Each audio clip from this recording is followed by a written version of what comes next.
मेरे प्रिय आत्मा, आज इस ध्यान श्रृंखला का चौथा दिन है और आज का विषय है विचार और भाग के बीच में संबंध। आज विचार और भाग की अवधारणा के बारे में बात करेंगे। हम जीवन में कुछ प्राप्त कर लेना चाहते हैं, इस स्थिति से उस स्थिति तक कौन ले जाने वाला है? यह कोई नहीं, आपका विचार है। विचार और भाग के बीच में एक संबंध है। ज़्यादा ध्यान, ज्ञान और अनुभव से हम अपने विचारों को शुद्ध करते जाते हैं। जिस दिन से आज तक आपने ध्यान किया है और उस पर ध्यान देंगे तो पता चल जाएगा कि विचारों से, तब के विचारों से और आज तक के विचारों में कितना परिवर्तन आया है। जो ध्यान नहीं करते हैं वे विचार नहीं बदल पाते हैं। विचार को एक सृजनकर्ता की तरह देखिए। ध्यान में आप अनावश्यक विचारों को रोकते हैं, मगर जब वे सचेतन होते हैं एक एक विचार को पकड़ लेते हैं और धनात्मक विचारों पर ही ध्यान देते हैं। यह एक विज्ञान है और यही विचार फलीभूत होते हैं। दूसरा है दृश्यता। मास्टर बताते हैं कि उन्होंने अपने कर्मचारी से पूछा कि अपने जीवन में क्या प्राप्त करना चाहते हो। उन्होंने कहा कुछ भी।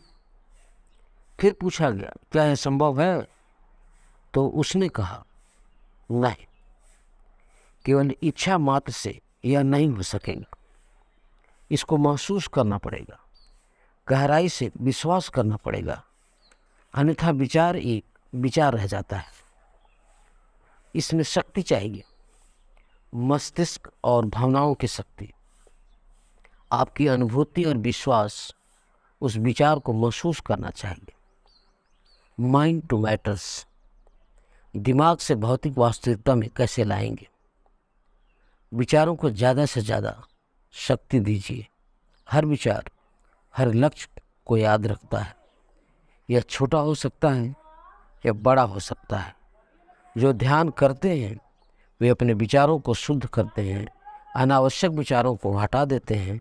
उनका भाग्य बहुत नज़दीक आ जाता है और जब इन विचारों पे आगे बढ़ते हैं तो ये विचार जैसे भी हो एक रूप ले लेते हैं।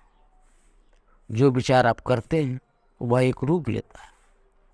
दोबारा जब उस पर विचार करते हैं तो नया विचार नहीं आएगा।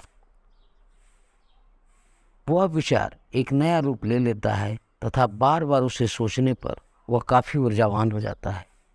इस विचार का आपके मस्तिष्क में एक कंपन होता है, उसकी एक बारंबारता होती है। अगर कोई उसी विचार को सोचता है तो उसकी ऊर्जा भी आपके पास आ जाती है। कभी कभी पूरा राष्ट्र एक ही बात को सोचता है तो एक प्रकार का विचार रूप पैदा हो सकता है, या एक विचार रूप पैदा हो जाता है जिसका प्रकटीकरण बहुत आसान हो जाता है। एक वाकया है, किसी मकान का नंबर 13 था और लोग कहते थे यहाँ शैतान रहता है। यह 35 साल पहले की बात है। जब भी हम उधर से गुजरते थे एक विचार भेजते थे और वह एक विचार एक रूप ले लेता था। यह किसी को नुकसान नहीं पहुंचाता था, लेकिन हम ही इसके रचयिता थे। इसका एक कंपन था और इसकी एक बारंबारता भी थी। एक उसका वाइब्रेशन था और एक उसकी एक फ्रीक्वेंसी भी थी। जो लोग दिव्य दृष्टि वाले होते हैं बहुत आसानी से इस विचार रूप को, इस थर्ड फॉर्म को देख लेते हैं। एक दूसरा अनुभव मास्टर बताते हैं कि कोई विचार मेरे जीवन में फलीभूत हुआ था। मेरे मित्र ने बुलाकर कहा, कई पिछले सालों से मैं चाहता था यह तुम्हारे द्वारा अभी संभव हो पाया है। थर्ड फॉर्म को देख लेते हैं। एक दूसरा अनुभव मास्टर बताते हैं कि कोई विचार मेरे जीवन में फलीभूत हुआ था। मेरे मित्र ने बुलाकर कहा, कई पिछले सालों से मैं चाहता था, यह तुम्हारे द्वारा अभी संभव हो पाया है। कई सालों से वह व्यक्ति उसमें ऊर्जा डाल रहा था। यह विचार दूसरे में ऊर्जा डाल रहा था।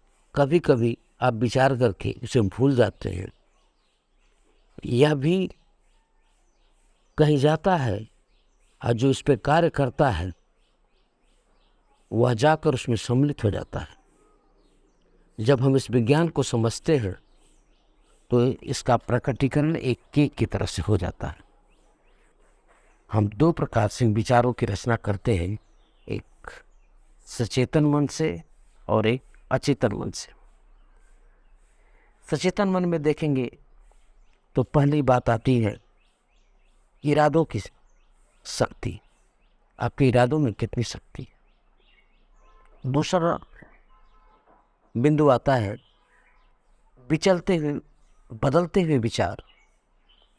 इस सचेतन मन के विचार किस रफ्तार से, किस स्थिति में और कितना बदलते हैं और कितनी ऊर्जा डालते हैं।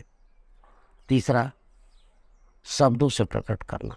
मास्टर बताते हैं कि उन्होंने संकल्प लिया है कि ध्यान पर बहुत बड़ी पुस्तक लिखेंगे और इस कार्य आज 80 लोग इस सेशन में बैठे हुए हैं जिनके यह बात मालूम हो जा रही है।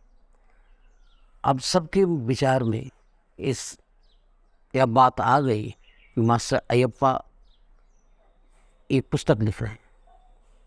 बेशक इसकी ऊर्जा बहुत थोड़ी ही हो, लेकिन थोड़ी थोड़ी थोड़ी यह ऊर्जा की विकराल रूप ले लेती है और मैनिफेस्टेशन की तरफ हम आगे बढ़ने लगते हैं। तो यह शब्दों से प्रकट करने से यह स्थिति प्राप्त होती है। और दूसरा है अचेतन मन।